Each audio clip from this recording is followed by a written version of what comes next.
Ryan was good. Let's subscribe button and put on for your hood. Look, the video right here we got.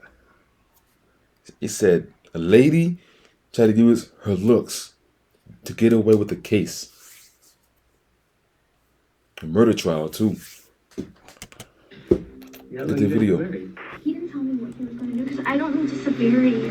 I'm just scared. This is Amelia Bassoon attempting to seduce the detectives to get away with murder. Amelia was arrested in connection with the murders of Cindy and Sean Stack. They think she helped her husband cover up the crime, but she will do everything she can to get away with it, including flirting with the detectives. But while this case started in a playful manner, it quickly evolved into one of the most intense interrogations of all time. They're dead. They're both dead. I didn't do anything. The detective starts by reading Amelia her rights and getting some basic information. Am I like getting arrested or something for something?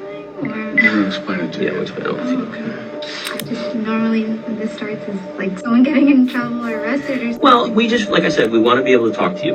Already, it's obvious that Amelia is making her voice high-pitched and speaking in a timid tone of voice. While this could just be what she sounds like normally, other footage of her suggests otherwise. I don't want to press charges, but I would like a no contact order. I can do that. Okay. Her change in tone could also be a reaction to being in a stressful and uncomfortable situation.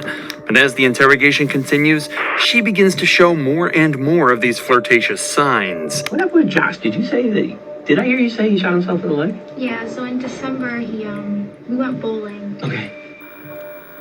The bullet went around the bone and around the artery. I was saying, the artery done up. His artery. Jeez, that's lucky. Well, lucky as shit. He's crazy.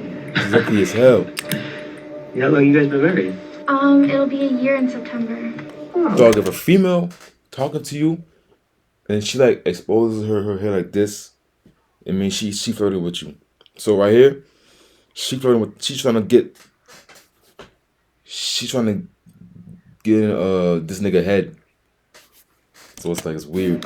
Here, Amelia gathers her hair and moves it all to the right-hand side. He said even he peeped it, because like, we men know that when female does this to her hair and talking to you, exposing her neck on the left. The neck carries the jugular, an important and vulnerable part of the body that many people will make an effort to protect. However, when someone feels comfortable or safe around someone, they're likely to expose their neck by tilting their head or moving their hair to the side, suggesting attraction or at least the desire to show it. All right.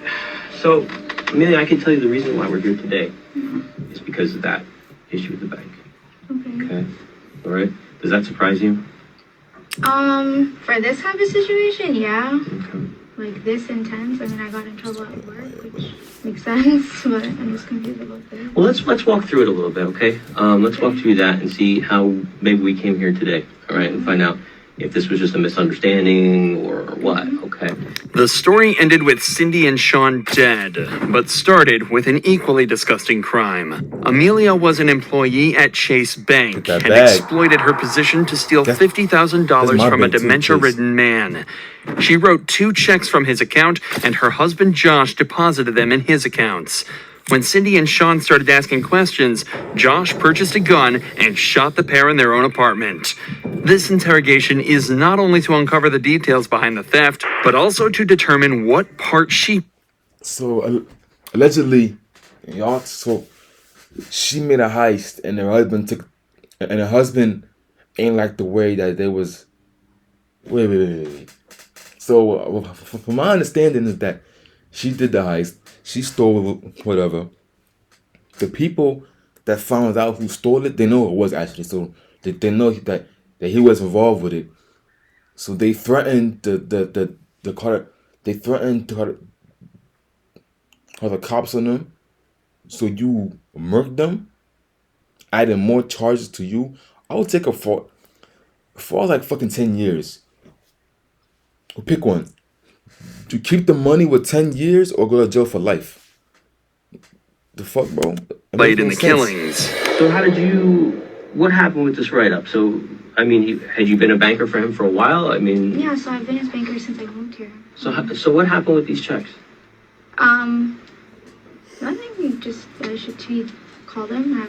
the record over global security. Shad, do you know how So when much they trust came in, you they put pulled, inside like, call your banker, logs, bro? they pulled like It's cameras crazy. just to make sure like They know signature everything about files. you, like your Because I whole mean, it's checking still account, federal. It's how the much bank, money you so they got, wanted to make sure that how I much you wasn't spent. like, Like that I shit's guess, crazy. stealing. Mm-hmm. When you talk to Gerald, I mean, how did he appear to you? Is he a young guy, old guy? He's old. Oh, well, how did he appear to you when you talked to him? He's okay. He was okay? Yeah. Do you ever have any issues when you talk to him about remembering things or anything like that? Like I know like a little about himself. Like he had brain surgery. Mm-hmm. Surgery. But for the most part, he remembers things. I don't think he forgets really. Just Fucking water other in than my that, chat. he's- It's weird. Light by the sun. Yeah, nice guy. Amelia does her best to seem open and honest here, but as soon as she finishes up talking, she brings her shoulders up, hunches over slightly, and crosses her arms. All movements that are done to protect vital parts of the body and are obvious tells that someone feels uncomfortable. These signs only become more apparent as the interview continues. What did he... National security depends on staying ahead of the threat. At Booz Allen, our intelligence and technical experts. What did he have you do? Like, what did he ask for? Nothing. It's just we put 2 checks and $25,000 each, and that was it. The grandson came, picked him up. And... The grandson came and picked him up? It was either the day before. Probably got some bread, bro, because he talking about some 25 bands. Like it's nothing, bro. That's The day bread. after, That's a I car. opened up an account for him. Oh, so he must have It's a just whole deposited new those car, checks into Chad. the account? I'm guessing. I think your best bet right now is to be completely honest with us, okay? So let's go on a little bit more, okay? The truth is going to be the best thing right now, okay? This happened in May? My write-up for work in May. Is the account still open? The grandfather? No? Amelia's speech has become much shorter and unclear, and It's cringy as hell just to watch her do this.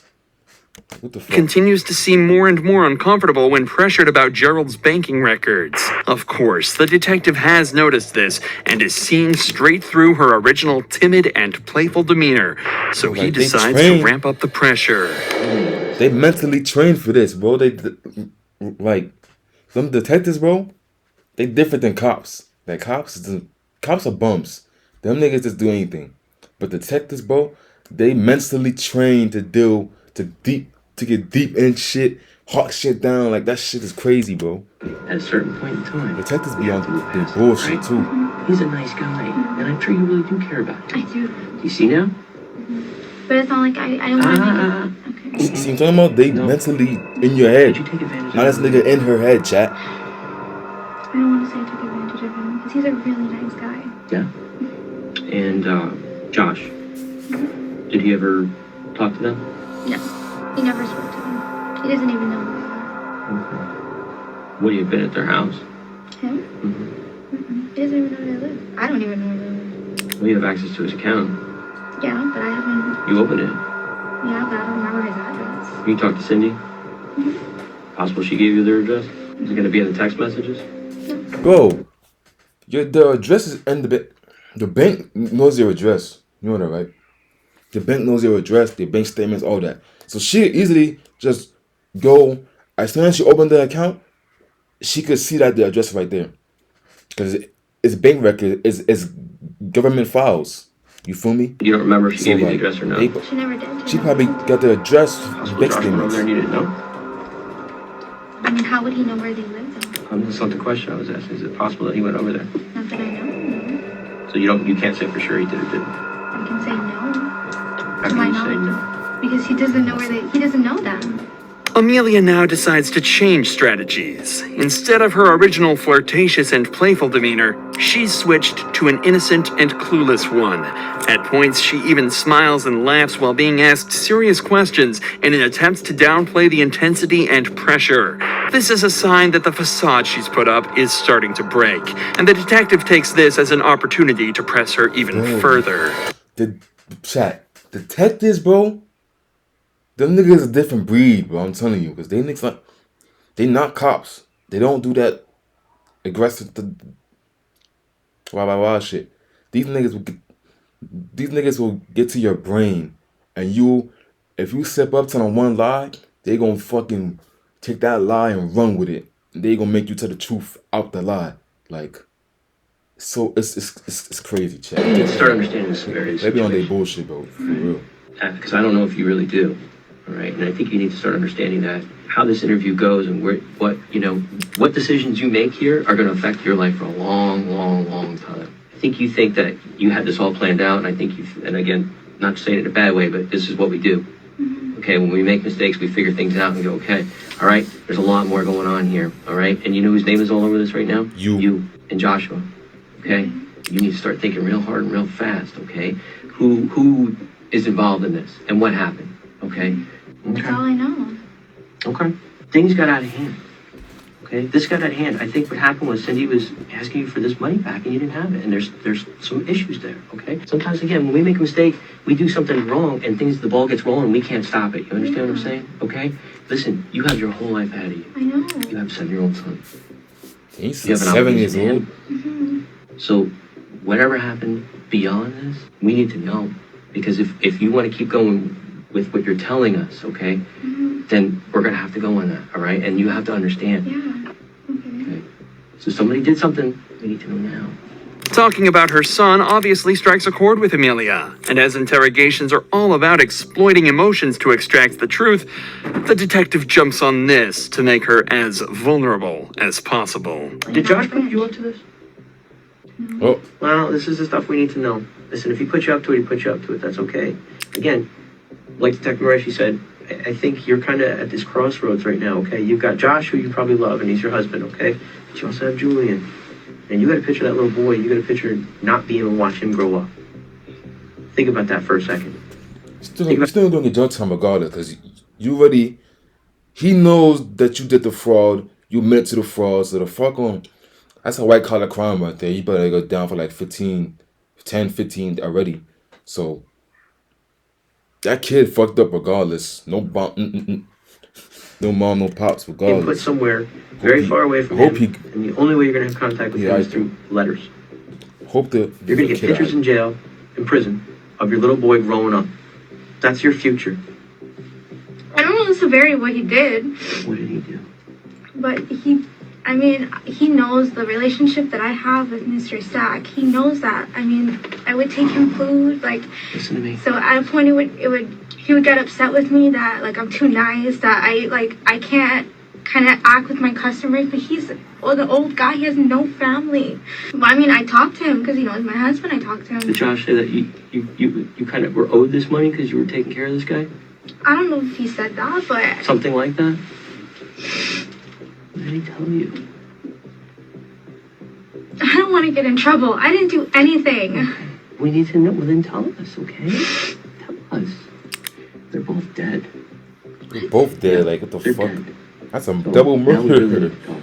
At this point, all of the games that Amelia was playing have gone out the window. Whether she's innocent or not, she's now being accused of aiding a murderer and is faced with losing her job, house, and a 7-year-old son. So, understandably, she's starting to get incredibly scared. I do not want to go to jail. I don't. Like, if I get fired, okay, let me get fired at work, but I don't want to go to jail. I didn't do anything. I didn't plan anything. I didn't conspire anything. I didn't do anything. I don't want to go to jail. From here, the detectives try to capitalize. I got an ad on a pause video. What the fuck? Introducing a trading account that's as portable as your favorite playlist. Download Awanda's award-winning mobile trading app. Capitalize on that. I mean, if I had to make a decision between fraud and murder, I'm going with the fraud, bro. Cause murder, that's like motherfucking like what, life?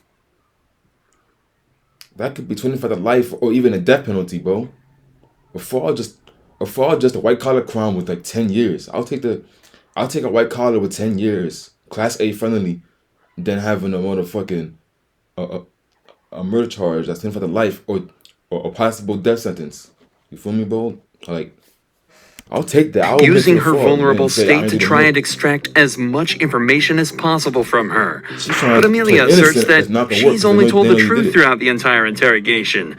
She didn't know Cindy and Sean were dead, and she had nothing to do with their murders. But here is where the interrogation takes a massive turn.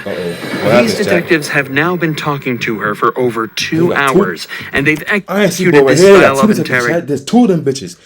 Yo, honestly, there's 2 of these niggas, chat. Look, I know those 2. Look, it was just one, and I was 2. Almost perfectly. But for the last few hours, they've just been going around in circles to no avail. So instead, they leave the room to discuss a new approach. And that's when detective number 3 enters with blankets and a kind, apologetic tone. Hey, you need to talk to him. You need to get up from underneath this victim. He said, hey. He said, hey. In his shoulder. He said, hey.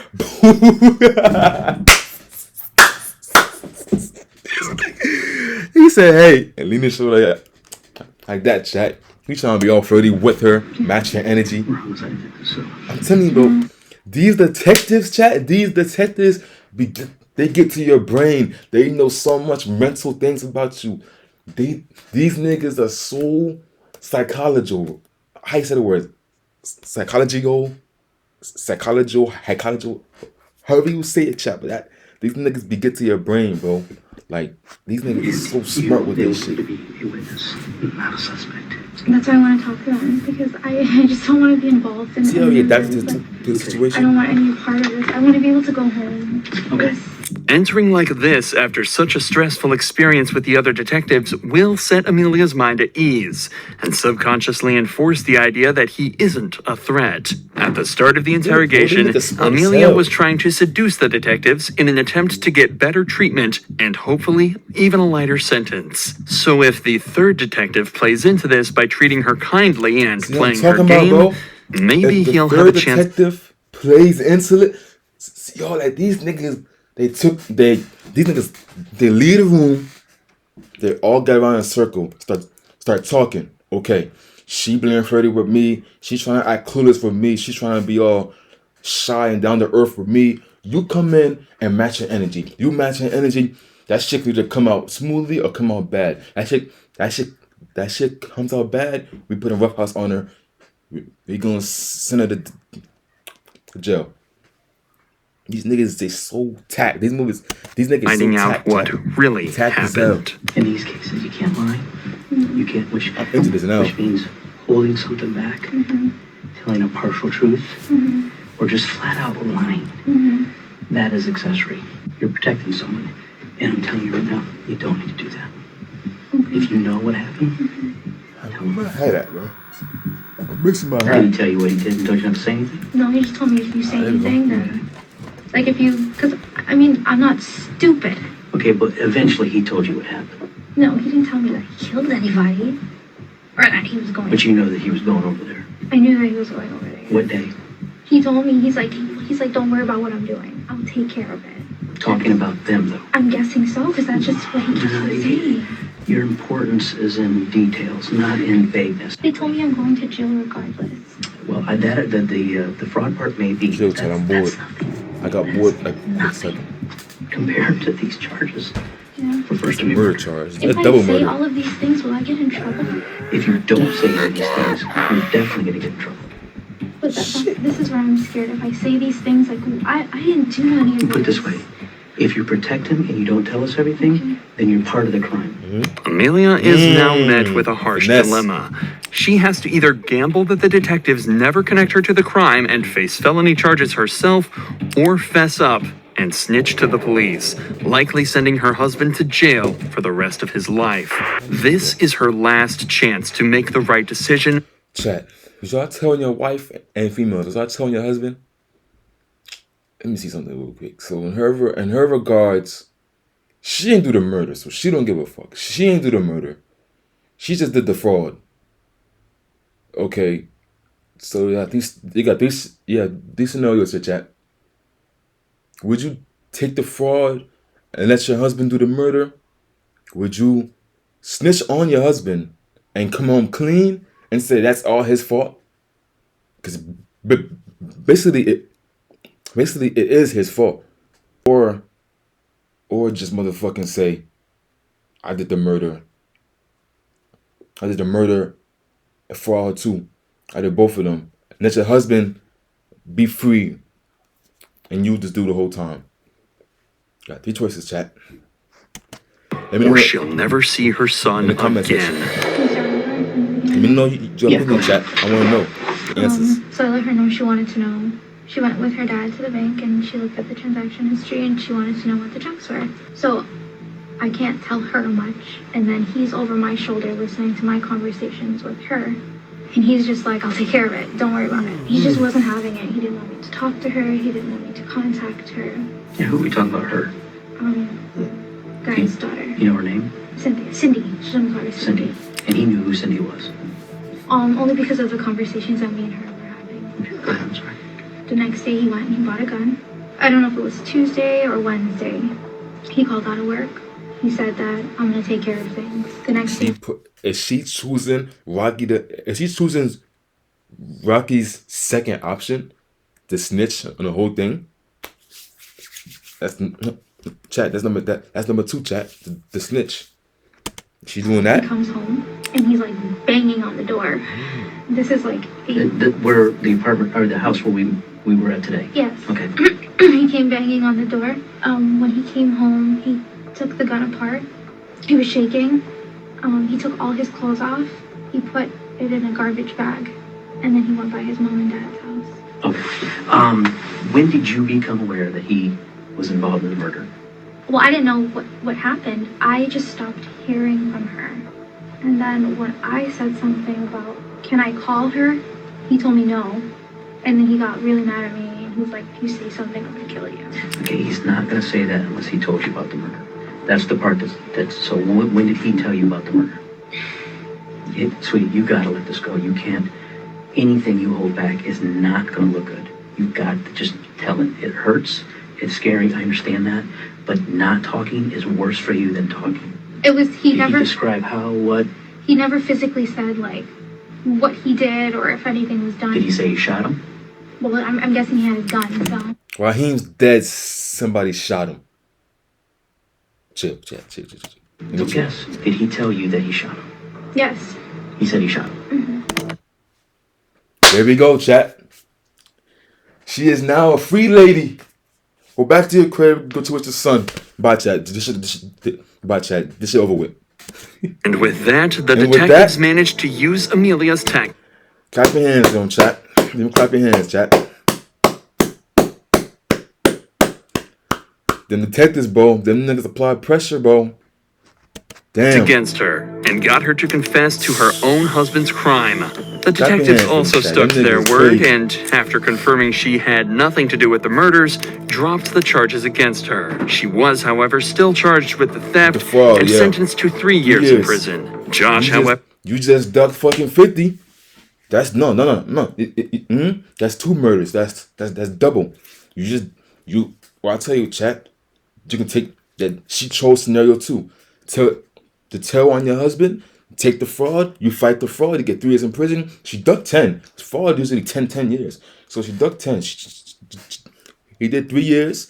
And bang him out, that's 3 NBA championships, that's 3 basketball seasons. So just knock that out. Come home back to your son. Your son about 6th grade, you feel me? You chilling.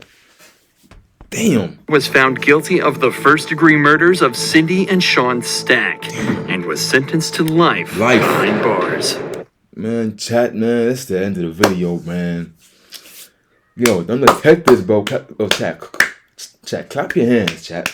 That's Anyway, chat, read your Bible, man. God love you and shit. And stuff, and stuff. Be safe, man. Stay 10 to the chat. I'm out.